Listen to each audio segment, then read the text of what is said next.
What's going on, guys? This is Ryan with RK Outpost, and earlier today, after that Star Wars The Clone Wars Season 7 trailer dropped, obviously I did a reaction to it, a lot of other people did, and, as I did my reaction, I caught a couple things that I noticed, but even more people caught more things, whether it was in my comment section or other YouTubers or whatever. So I thought I'd take another look at some of the things people are talking about right now, and one of those things is people are saying is a big retcon and could possibly be a plot hole. And I think that maybe we're jumping ahead of ourselves, although I have some similar concerns, and I brought them up in my trailer review. I definitely think there's ways we can explain it. We'll have to see how it happens in real time, but it definitely gives us something to talk about. Right here, Star Wars Clone Wars Season 7, it has an Anakin Padme retcon. And this is obviously what I talked about here, and we're actually going to look at CBR did another one. The Clone Wars may already have created a Revenge of the Sith plot hole, so a lot of different places are talking about it. Disney and Lucasfilm released a brand new trailer for the 7th and final season of Star Wars The Clone Wars, and it creates a plot hole for Anakin Skywalker and Padme Amidala's relationship. Clone Wars will return next month. It talks a little bit about the Clone Wars history, how it holds a place in a lot of people's heart, and it does. Although I'm not as connected to Clone Wars, a lot of people are. There are a lot of people who were sharing their joy and appreciation that this is back. So I do feel happy for those people, in all honesty. A lot of people haven't been able to be that happy about Star Wars in a while. So it was cool to see that, even if it doesn't necessarily resonate so much with me. Star Wars Clone Wars Season 7 will pick up after the events of Season 6. Fans have seen a few bits of footage, yes we have, a lot of it actually, which puts an emphasis on Ahsoka's adventures following her decision to leave the Jedi Order. The latest teaser once again focuses on this, with the ending for Ahsoka's duel with Maul. Again, that's not much of a cliffhanger though, because we know the outcome of that duel, because obviously Maul and Ahsoka are both alive in Rebels, and they fight again in Rebels. We saw Obi-Wan, Mace Windu, and Yoda, but one brief moment from the clip piques attention of fans as it features Anakin and Padme communicating through HoloChat as the couple share a tender moment. The latter's baby bump is seen quite prominently as she cradles it, seemingly retconning a previous Star Wars moment. And here that is, we talked about that. That's one of the things I immediately recognized during the trailer. It was like, wait, she's pregnant. Obviously, we all know, we've all watched Revenge of the Sith. At least I assume everyone has, maybe not. But in that, we see, Padme revealed to Anakin, who's been away for months and months during the Clone Wars. The best estimate that people have is I bet he was gone about 5 months since the last time they saw each other. And, she reveals to him that she's pregnant. And he's stunned and he's shocked. And that's the moment that he finds out that she's pregnant with his children.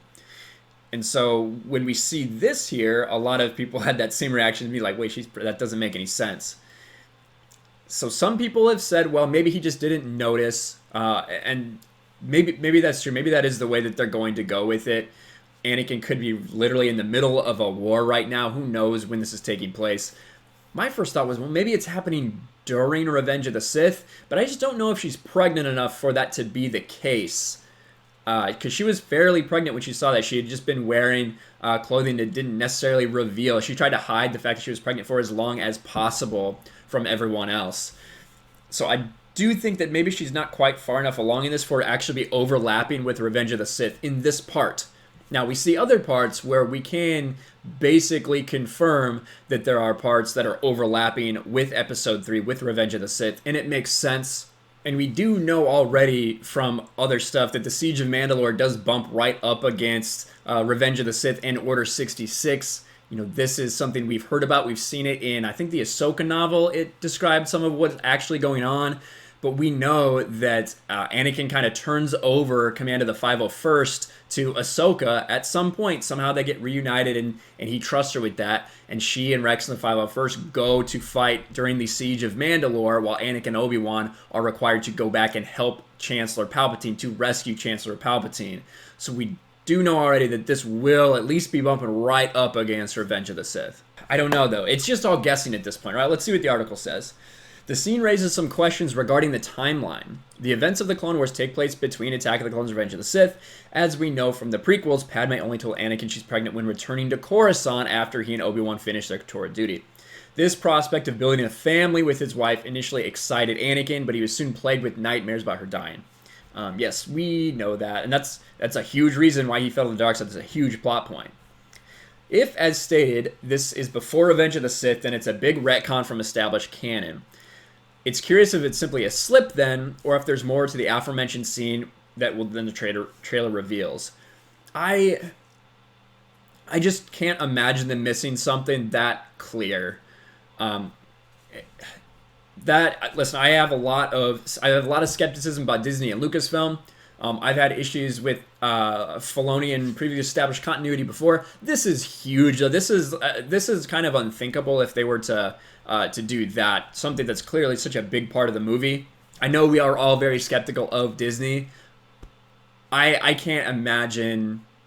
I can't imagine them actually doing that and letting it happen. But I mean, I guess we've seen some pretty silly retcons before just in their movies, but I just don't believe it. I don't believe that it'll happen. It's possible that the Clone Wars Season 7 doesn't just lead up to Revenge of the Sith, but actually overlaps with it. Padme's costume looks to be the same one she wears on Mustafar, which would mean this goes further into Revenge of the Sith than anyone expected, further fleshing out events directly happening in that movie. That would mean Padme and Anakin had a conversation before Mustafar, but after he'd gone to the dark side, that was never revealed in the film.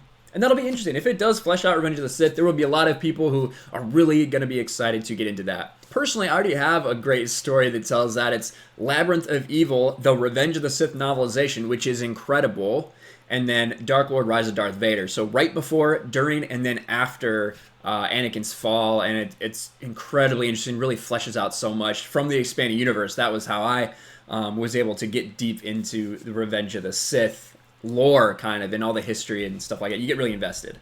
So that's what people are talking about, this plot hole. A couple other things that people are talking about. One of the things that I missed was it seems like Kanan Jarrus is making an appearance in the Clone Wars. That seems to be him right there next to Dapa B'Elanna. So it seems to be the case. So Kanan is now, hey, look, you know, they're putting the characters they created for Disney, inserting them into Revenge of the Sith. Of course they are. I'm not super happy. I'm not a big Kanan fan, but I guess there's probably a lot of people that love Rebels that'll get excited about that, so that's fine. And then obviously the Ahsoka versus Maul fight. A lot of people talking about that. People love Ahsoka. People love the character of Darth Maul. So it makes sense that people are excited about that. However, I did see some people asking. You know, they were asking, wait, the last time we saw Darth Maul, he got captured by Palpatine, and all of a sudden he's free.